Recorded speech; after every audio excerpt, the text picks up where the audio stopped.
ভূত বাগানের কথামালায় আজ শুনছেন রবিদাস সাহারায় রচিত গল্প ভূতের খপ্পরে। ন্যাড়াদের বেলতলায় ছিল ভূতের মস্ত বড় আড্ডা। গেছো ভূত, মেছো ভূত, মামদ ভূত, সিটকে ভূত, শাকচুন্নি সব কিছু কায়েমিভাবে বাসা বেঁধেছিল ওই বেলগাছটার তলায়। নামেই ওটা বেলতলা, কিন্তু হিজল, তেঁতুল, তাল, তমাল অনেক রকম গাছের মিলন ঘটেছে সেখানে। অর্থাৎ ভূত প্রেতরা যেসব গাছে থাকতে ভালোবাসে সে সব গাছের মোটেই অভাব নেই। কাজেই ভূতেদের ওখানে চিরস্থায়ী বন্দোবস্ত। দিনের বেলায় ওপর দিয়ে যেতে বুক ধড়ফড় করে, আর রাতের বেলা একা গেলে কাউকে আর প্রাণ নিয়ে বাড়িতে ফিরতে হবে না। এই তো সেদিন হারু ঠাকুরের বাড়ি বেড়াতে এসেছিল তার ভাগ্নে চেতন ঠাকুর। ঠিক দুপুরবেলা ন্যাড়াদের বেলতলার কাছাকাছি যেই এসেছে অমনি তিনটে ভূত সুরসুর করে গাছ থেকে নেমে এসে বলল, এর নাম হই ঠাকুর, আপনি বুঝি এ গায়ে নতুন এলেন? চেতন ঠাকুর তো চমকে গিয়ে থমকে দাঁড়িয়ে পড়ল। দিনের বেলায় ভূত, এ যেন বিশ্বাস করতেই চায় না। কিন্তু না বিশ্বাস করেই বা উপায় কি? চোখের সামনে জলজ্যান্ত ভূত, তাই তার মাথা গেল গুলিয়ে। ভূতরা খ্যানখ্যানে গলায় বলল, কি আমাদের কথা বুঝি মশাইয়ের কানে যাচ্ছে না? বলি, এ গায়ে কি নতুন এলেন? চেতন ঠাকুরের তো চেতনা হারাবার জোগাড়। চোখ ছানা বড়া করে আমতা আমতা করে বলে, হ্যাঁ হ্যাঁ, এই নতুন এসেছি। হাতে ওটা কি ইলিশ মাছ বুঝি? একটি ভূত চেতন ঠাকুরের হাতে ঝুলানো মুখ বাঁধা হাঁড়িটা দেখিয়ে জিজ্ঞাসা করল। হ্যাঁ হ্যাঁ হ্যাঁ হ্যাঁ। চেতন ঠাকুরের এবার চেতনা হলো। সত্যি হাতে হাঁড়ির ভিতর ইলিশ মাছ। মামা হারু ঠাকুর ইলিশ মাছ খেতে ভালোবাসেন বলে তার মা ইলিশ মাছ কুটে নুন মাখিয়ে দিয়েছে। আমরা গাছের ডালের থেকেই গন্ধ পেয়েছি, আমাদের সঙ্গে চালাকি। কিন্তু মামার জন্য নিয়ে আসা ইলিশ মাছে ভাগ বসাবে এই ভূতেরা, সেটা কি প্রাণে সইবে? তাই সে বলল, না না, ইলিশ মাছ নয়। তবু মনে তার বড্ড ভয়, তাই ভূত তাড়াবার মন্ত্র আওড়াতে লাগলো। ভূত আমার পুত, পেতনি আমার ঝি। আর বলতে পারল না কিছু। সব কিছু যেন গুলিয়ে যেতে লাগলো। ভূতেরা নাচতে লাগলো ধেই ধেই ধেই ধেই করে। দাও ইলিশ মাছ, খাবো খাবো ইলিশ মাছ, দাও দাও, খাবো খাবো। চেতন ঠাকুর মাছের হাঁড়িটা আড়াল করতে চাইল, কিন্তু এবার ভূত তিনটি তার চারিদিকে ঘিরে শুরু করলো প্লয় নাচ। তোর ঘাড় মোটকে খাবো, তোর পেট টিকিয়ে খাবো, তোর হাড় চিবিয়ে খাবো। চেতন ঠাকুর দেখল ব্যাপারটা তো সুবিধের নয়। আগে নিজে বাঁচলে বাপের নাম। তাই মাছের হাঁড়িটা ছুঁড়ে ফেলে দিয়ে দে ছুট। ছুটতে ছুটতে চেতন ঠাকুর একেবারে মামার বাড়িতে, আর এসেই একেবারে অচৈতন্য। মাথায় 21 কলস জল ঢালবার পর চেতন ঠাকুরের চেতনা ফিরেছিল। চেতনা ফেরার পর হরু ঠাকুর ভাগ্নের মুখে শুনতে পেলেন সব কাহিনী। শুনেই তো চোটে একেবারে আগুন। কি, ভূতের এত বড় স্পর্ধা? হরু ঠাকুরের ইলিশ মাছ খাবে ভূতেরা? আচ্ছা, রসো। হরু ঠাকুর ঝাড়ফুঁক মন্ত্র জানতেন অনেক। সেদিন এক মুঠো সর্ষে মন্ত্র পড়ে ছড়িয়ে দিলেন বেলতলার সামনে। আর যায় কোথায়, হুড় হুড় করে গাছ থেকে নেমে এলো সব ভূতের দল। আর কি নাচন কুদন! হরু ঠাকুর বললেন, আমার ইলিশ মাছ নিয়েছিস কেন?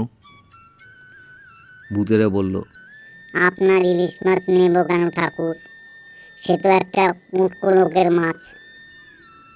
হারু ঠাকুর বললেন, আমার ভাগ্নের মাছ, আমার জন্যই তো এনেছিল। ভূতেরা বলল, দোহাই ঠাকুর, তোমার মাছ জানলে নিতাম না। এখনো সে মাছ খায়নি, নিয়ে যাও তোমার মাছ। একটি ভূত গাছের ডাল থেকে নিয়ে এলো সেই হাঁড়ি। হারু ঠাকুর বললেন, দে আমার এত স্বাদের ইলিশ মাছ। তবে তোরাও যখন আশা করেছিলি, নে, এর থেকে 2-4 টুকরো নে। হারু ঠাকুর নিজেই লেজার আর মাথার থেকে 2-1 টুকরো মাছ, পাতলা কাঁটাওয়ালা মাছ বেছে দিলেন। তবে আমাদের ছেড়ে দাও ঠাকুর। ভূতেরা কাকুতি মিনতি করতে লাগলো। হারু ঠাকুর আবার সর্ষের মন্ত্র ফুঁকে ভূতেদের মুক্ত করে দিল। তারপর হন হন করে ইলিশ মাছের হাঁড়িটা নিয়ে ছুটে চললেন বাড়ির দিকে। ভূতেরা মুক্তি পেল বটে, কিন্তু হারু ঠাকুরের উপর মনে মনে চটে রইল। ভাবল, বাগে পেলেই তারা হারু ঠাকুরের ঘাড় মটকাবে। এইভাবে কেটে যায় 2 মাস, 1 বছর। একদিন সন্ধেবেলায় হারু ঠাকুর ফিরছেন কাজল গায়ের হাট থেকে। হাতে ঝোলা ভর্তি হাতের সওদা, মাছ, তরকারি, ফল ফলাদি। ফিরতে একটু দেরি হয়ে গেছে, তাই পথে আজ লোকজন নেই। বেলতলার কাছ দিয়ে যেতেই একটা যেন দমকা হাওয়া বয়ে গেল। গাটা ছমছম করে উঠল হারু ঠাকুরের। একটা দুম করে শব্দ হলো। হারু ঠাকুর চমকে উঠেই দেখলেন একটা ভূত লাফ দিয়ে গাছ থেকে পড়ল। সঙ্গে সঙ্গে আর একটা দুম শব্দে দেখলেন আরও একটা ভূত লাফিয়ে তার সামনে এসে পড়েছে। হারু ঠাকুর অবাক হয়ে জিজ্ঞাসা করলেন, কিরে, ব্যাপার কি? প্রথম ভূত হাত জোড় করে বলল, আগে ঠাকুর মশাই, আমরা বড় বিপদে পড়েছি। হারু ঠাকুর জিজ্ঞাসা করল, কি বিপদ? ভূত বলল, আগে আমাদের বাবা গত হয়েছেন কবে? এই মঙ্গলবার অমাবস্যার দিন। কি হয়েছিল? ওই বাগদি পাড়ায় হাতি মাথাওয়ালা বাগদির উপর ভর করতে গিয়ে। হাতি মাথাওয়ালা বাগদি, সে আবার কে? ওই যে গো, তোমরা আবার ঠাকুর দেবতার নাম রাখো কি না? ওই সেসব নাম যে আমাদের নিতে নেই। ওই যে সেই গাঁজাখোর দেবতার ছেলের নাম। ও, ওই গণেশের কথা বলছিস? গণেশ বাগদি? হ্যাঁ হ্যাঁ গো হ্যাঁ, ওর উপর ভর করতে গিয়েই তো এমন পেট খারাপ হলো যে সেদিন রাত্রেই একেবারে অক্কা। হারু ঠাকুর মৌখিক শোক প্রকাশ করে বললেন, আহা, তোর বাবা মরে গেল? বড় ভালো লোক ছিল রে। ভূত গদগদ সেরে বলল, হ্যাঁ কর্তা, বাবা তো আপনাকে খুব ভালোবাসতো। তাই বলছি কি, তার সৎ কাজটাও আপনি করে দিন। হারু ঠাকুর অবাক হয়ে জিজ্ঞাসা করলেন, মানে কি করতে বলছিস আমাকে?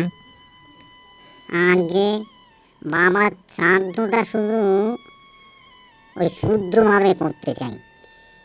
আমরা তোমার মন্ত্র টন্ত্র জানি না, কাজেই পুরোহিতগিরির কাজটা আপনাকেই করতে হবে। এ কথা শুনে হারু ঠাকুরের বুকটা ঠিপ ঠিপ করতে লাগলো। সর্বনাশ! মানুষ হয়ে করবেন ভূতের পুরুতগিরি। চোখে তিনি আকাশ পাতাল দেখতে লাগলেন। এদিকে দুমদাম শব্দ করে আরও একটি ভূত গাছ থেকে লাফিয়ে পড়ল। সবাই ঘিরে ধরল হারু ঠাকুরকে। বলল, ঠাকুর মশাই, রাজি হতে হবে, নইলে পথ ছাড়বো না।